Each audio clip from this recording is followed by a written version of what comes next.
तो आप India news podcast में मेरे साथ मौजूद हैं और इस वक्त मेरे साथ हैं राणा निशवंत, इंडिया न्यूज़ के एडिटर इन चीफ। और यूपी में हलाल सर्टिफिकेशन, हलाल प्रोडक्ट्स पर बैन लगा दिया है। आज इसको लेकर के कुछ छापेमारी भी हो रही है, तमाम खबरें, ये तो कुछ ऐसी खबरें जो इस वक्त चल रही हैं। लेकिन इसको लेकर के बहुत सी ऐसी तमाम चीजें चल रही हैं। राणा सर, मैं अभी खाना खा करके आया हूँ। अब मैं भी यूपी से आता हूँ और मेरे को तो अब पता लग रहा है, जब मैंने ट्विटर पर ट्रेंड करते हुए देखा, पहले तो मेरे को ये पूरी खबर समझाइए कि मैं जो हल्दी खा करके आया, क्या वो हलाल थी? उसमें किसी ने कहा कि भैया जो नमक है ना, अब तो नमक भी हलाल और दूसरे सर्टिफिकेशन वाला आ रहा है। ये चल क्या रहा है साहब? ये चूंकि पता नहीं था, तो आपको अंदाजा नहीं था कि हम हलाल सर्टिफाइड सामान खा रहे हैं। लेकिन मुझे लगता है कि ये पहले से चलता रहा है और यूपी की सरकार ने, योगी आदित्यनाथ की सरकार ने इस पर पाबंदी लगाई। समझना ये है कि हलाल क्या है, पाबंदी लगाने का कारण क्या है। हलाल एक अरबिक वर्ड है, यानी कि जायज, हम्म हम्म मुनासिब। हम्म तो इस्लाम जिन चीजों को जायज ठहराता है वो हलाल हैं। हम्म आमतौर पे हम ये मानते हैं किसी भी जानवर को जब हम ज़िबह करते हैं, हम्म। यानी कि धीरे-धीरे उसको रेतते हैं, मतलब वेज नॉन वेज में हलाल और वो कहते हैं, हम इसको देखते हैं। तो नॉर्मली लोगों को लगता है कि हाँ। हलाल वही है जो हम मीट खाते हैं, वो हलाल है, हम्म। झटका है, यही लोगों ने जाना है। ट्रू। लेकिन डेयरी प्रोडक्ट भी हलाल हैं। आपका नमक, आपका नमकीन, आपका शक्कर, आपका चावल, यह सब भी अगर हलाल है, कपड़े भी हलाल हैं। कपड़े हलाल हैं, टूथब्रश हलाल है। हाँ, दवाएँ हलाल चाय की हैं, पत्ती हलाल है। मेडिकल इक्विपमेंट हलाल हैं। तो यह सवाल आता है कि ये हलाल क्या है? हम्म इसका दायरा क्या इतना बड़ा है? मसला कहाँ से उठता है? मसला उठता है कि एक शैलेंद्र शर्मा हैं। उन्होंने लखनऊ में एक एफआईआर दर्ज कराई हजरतगंज में, और उन्होंने कहा कि हलाल नाम से सभी प्रोडक्ट्स अगर बिक रहे हैं, हलाल सर्टिफाइड हैं, तो मुझे ये अंदेशा होता है कि इसके पीछे एक बड़ी साजिश है और पैसा जो है वो देश विरोधी और आतंकवादी ताकतों को भी इसके ज़रिए जा रहा है। इस पर सरकार गंभीर हुई और फिर उत्तर प्रदेश की सरकार ने उस पर पाबंदी लगाई। लेकिन आप जो नमक या हल्दी खा कर के आए हैं, बहुत मुमकिन है कि वो हलाल हो और आपने जो पैसे उस नमक हल्दी के लिए दिए हों, इस एफआईआर के मुताबिक जो अंदेशा है कि वो कुछ ऐसे तत्वों को भी जा रहा होगा, जो देश के खिलाफ काम कर रहे हैं या आतंकवादियों के हक में काम कर रहे हैं। तो ये एक मसला यहाँ आकर के खड़ा है। नहीं, लेकिन मैं अब यूं देखिए, खेत वही, किसान वही, प्रोडक्शन वही, और जो फसल वही, प्रोक्यूरमेंट वही, फैक्ट्री वही, और फिर जब प्रोडक्ट बाजार में आ जाता है तो वो हलाल।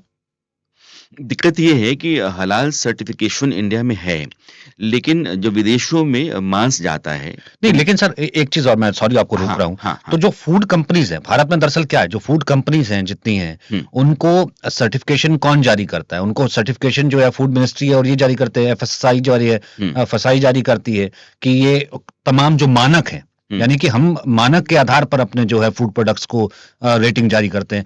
हमने बचपन से देखा है, आईएसआई से लेकर के, एग मार्क से लेकर के, तमाम वो चीजें से लेकर के, हमने ये नहीं देखा कि घर से भेजा हो कि जाओ हलाल सर्टिफाइड जो है कोई चीज ले आओ। इसलिए मैंने कहा कि ये जब जब चीजों का सोर्स एक, तो बाजार तक पहुंचते पहुंचते ये कैसी व्यवस्था एक नई क्रिएट हो रही है? अब इस पर आते हैं। आपने सवाल सही किया है। सरकार जो है सर्टिफिकेशन के लिए अलग-अलग एजेंसीज़ को तैयार करती है, उनको मान्यता देती है और वो सर्टिफिकेशन देते हैं। जैसे जो सामान हम करते हैं, बर्तन खरीदते हैं, तो आईएसआई है क्या? प्रेशर कुकर है, आईएसआई है क्या? वैसे ही खाने-पीने का सामान और बाकी दूसरे इस्तेमाल का सामान जो होता है, खाने-पीने खास करके वो एफएसआई के ज़रिए होता है। तो विदेश में जो मांस जाता है, मुस्लिम देशों में उस मांस को खरीदा जाए, खाया जाए, इसके खातिर आप हलाल सर्टिफिकेशन देते हैं। और हलाल सर्टिफिकेशन के लिए 3 एजेंसीज़ को गवर्नमेंट ने तय किया, एक चेन्नई में, एक मुंबई में, एक दिल्ली में। हम्म उसमें हलाल इंडिया प्राइवेट लिमिटेड है, हलाल काउंसिल ऑफ इंडिया है और जमीयत उलेमा हिंद हलाल। अब इन तीनों को जो मान्यता मिली, वो इस बात के लिए मिली कि विदेशों में या मुस्लिम देशों में जो मांस जाता है या उनके इस्लाम के मुताबिक जो चीज़ें ज़रूरी हैं, वो जाती हैं, तो उन चीज़ों की मान्यता है, सर्टिफिकेशन आप 3 देंगे। हम्म लेकिन देश के भीतर सर्टिफिकेशन का अधिकार उनको नहीं है। और देश के भीतर खाने की चीज़ें हों, दवा की चीज़ें हों, मेडिकल इक्विपमेंट्स हों, तो इन सब चीज़ों का, कल आप कहिए कि फर्टिलाइज़र जो है हलाल फर्टिलाइज़र है, सीड्स वो हलाल सीड्स हैं। हम्म मेडिकल इक्विपमेंट हलाल कैसे हो सकते हैं? दवाएं हलाल कैसे हो सकती हैं?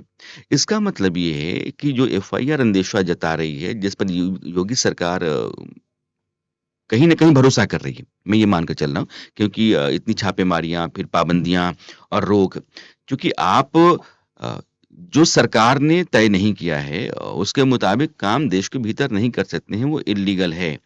और इल्लीगल चीज़ों को, जैसे ये ड्रग्स एंड कॉस्मेटिक्स एक्ट 1940 है, हुँ, उसमें अगर आप कोई भी संस्था हुँ, सरकार के ज़रिए जिसको मान्यता मिली है, उसके हुँ, इतर हुँ, अगर सर्टिफ़िकेशन देती है, तो वो गैर कानूनी है। हुँ, और आपने दवाओं को, मेडिकल इक्विपमेंट को सर्टिफ़ाई कर दिया कि ये हलाल हैं। हुँ, ये आपने गैर कानूनी काम किया है।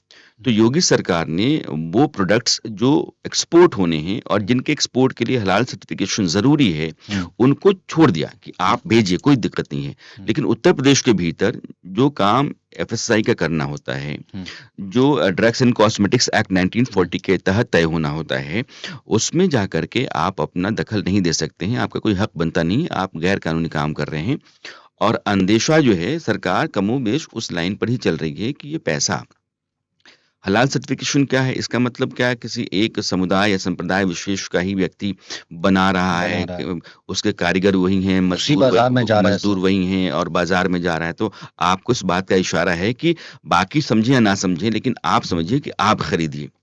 तो आप खरीदेंगे, जो बनाने वाला है वो भी आपके समुदाय विशेष का है, जो कारीगर हैं वो भी समुदाय विशेष के हैं, उसमें जितने लोगों ने नौकरी पाई है वो भी समुदाय विशेष के हैं। हुँ, तो उनको फ़ायदा जा रहा है और उस फ़ायदे का एक हिस्सा कहीं और जा रहा है, जिसको आप आतंकवादी वारदात में इस्तेमाल कर सकते हैं या फिर देश विरोधी गतिविधियों में इस्तेमाल कर सकते हैं। यही अंदेशा, यही जो आशंका है वो एफआईआर में जताई गई है और मुझे लगता है कि सरकार ने कमोबेश इसको मानते हुए अपनी पाबंदी लगाई और छापेमारियाँ की। मतलब आपने खाने को जो है धर्म में बाँट दिया, एक तरीके से पूरे एक एक हाँ, ये तरीके गलत से है, ये गलत है। एक समाज में बाँट दिया ना आपने, देश एक में तरीके से ब एक डिवाइड कर दिया। सेक्युलर कंट्री है, हाँ, सेक्युलर कंट्री में हलाल खाने का मतलब हल्दी हलाल, नमक हलाल, चीनी हलाल, ये कैसे हो सकता नहीं है? कल को आप लेकर के तेल आ गए हलाल। सर हिंदू हल्दी, हाँ, हिंदू चीनी, ये तो ये हिंदू मान्यताओं के आधार पर की गई है, इसमें इतने मंत्र पढ़े गए हैं, तो ये जाति तो के नहीं है आधार ना सर पे, कोई धर्म आधार। के आधार पर, आम तौर पे रोज़ाना इस्तेमाल की जो चीज़ें हैं, जो हलाल तय करने के लिए ज़रूरी नहीं है। हुँ, हलाल हिंदुस्तान के भीतर तभी हो ना, हमारा मुस्लिम समुदाय, हमारा हिंदू समुदाय एक सा ही खाना खाता है। हुँ, उसमें कभी भी कोई भेद रहा नहीं है। हलाल के लिए हमने कहा ना, एक्सपोर्ट करने के लिए जो इस्लामिक कानून के तहत ज़रूरी है कि आपको हलाल सर्टिफ़िकेशन इस पर डालना है, उन प्रोडक्ट्स पर हलाल सर्टिफ़िकेशन होता है और हुँ, उसके लिए सरकार ने 3 संस्थाओं को मान्यता दे रखी है। हुँ। देश के भीतर आप खाने-पाने की चीज़ों का बँटवारा धर्म के आधार पर करेंगे, तो आपकी मंशा पर सवाल उठेगा और फिर संदेह बढ़ेगा। अच्छा एक एक 1-2 और सवाल लेता हूँ मैं जो कि अ, मुझे कहा गया था कि लेने के लिए काफ़ी ट्रेंड कर रहे थे। एक तो जी। ये क्या ये फूड जिहाद है? एक तरह का जिहाद लोग कहने लगे हैं, जैसे लैंड जिहाद, लव जिहाद, उस तरीके से फूड जिहाद। जिहाद का मतलब ये होता है कि धर्म युद्ध। अब धर्म क्या है, ये अलग मामला है। अ, मज़हब नहीं है, लेकिन जिहाद जहाँ से आया है वहाँ मज़हब ही है। तो अगर ये एक तरह का जिहाद है, तो यही बात एफआईआर कहती है, इसी बात का डर योगी सरकार जताती है, इसी डर के आधार पर छापेमारियाँ हुई हैं और इसी आशंका के चलते उन पर पाबंदियाँ हुई हैं। अब अंत में यहाँ पर जो बाकी और जगह हैं, उनमें भी सर एक एक तरीके का ये तो सिर्फ़ एक शुरू हुआ।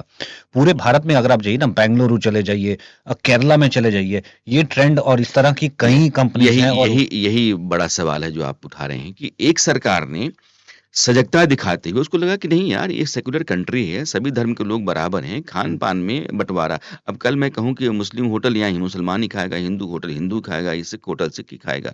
तो फिर देश में जो माहौल है वो बिगड़ेगा और विभाजन बढ़ेगा। हुँ। तो विभाजन को रोकने के लिए समाज में एक एक एक अच्छा माहौल तैयार करने के लिए आपको इस तरह की कोशिशों को तुरंत रोकना होगा और यूपी की सरकार ने रोक दिया है।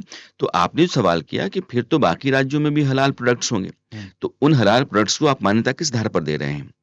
कल आप कहें कि सनातन प्रोडक्ट है जी, हुँ, आप यही खरीदिए। हुँ। ये जो है वो सिख धर्म का प्रोडक्ट है जी।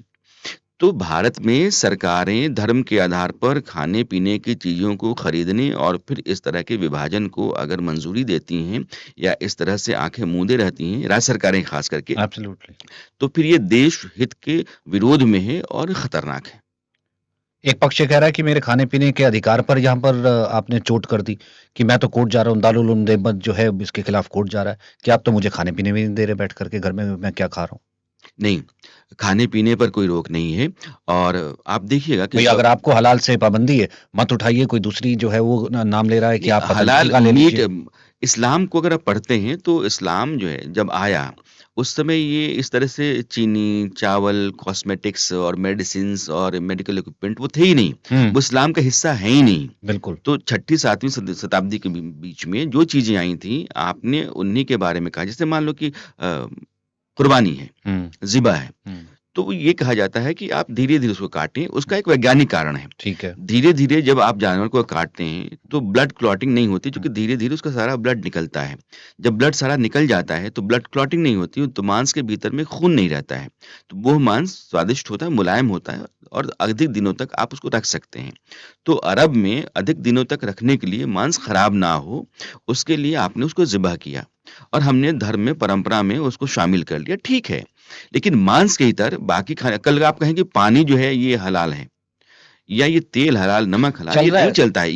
राणा सर ये चल रहा है। देश ये विरोधी काम है ये तो यहाँ यूपी और है, आप केरला में चले जाइए, ये यहाँ पे राष्ट्रद्रोह है। आप मान के चलिए आप केले समाज के को चिप्स भी हलाल वहाँ पर हैं ये और वहाँ समाज पर को भुजिया भी हलाल है। हाँ, तो ये सरासर गलत है। इस समाज को बाँट रहे हैं, आप देश के खिलाफ काम कर रहे हैं और इस तरह से समाज बँट के चलेगा तो फिर देश आपका एक नहीं रहेगा। आने वाले समय में आपके सामने एक अलग खतरा पैदा होगा और वो खतरा जो है उसको रोक नहीं पाएँगे आप। इसलिए समय पर ही आपको मर्ज़ का इलाज करना होता है और ये वक़्त है कि अभी आप इसको रोकें। अच्छा लास्ट, नो हलाल, नो हराम, food should be equal for all.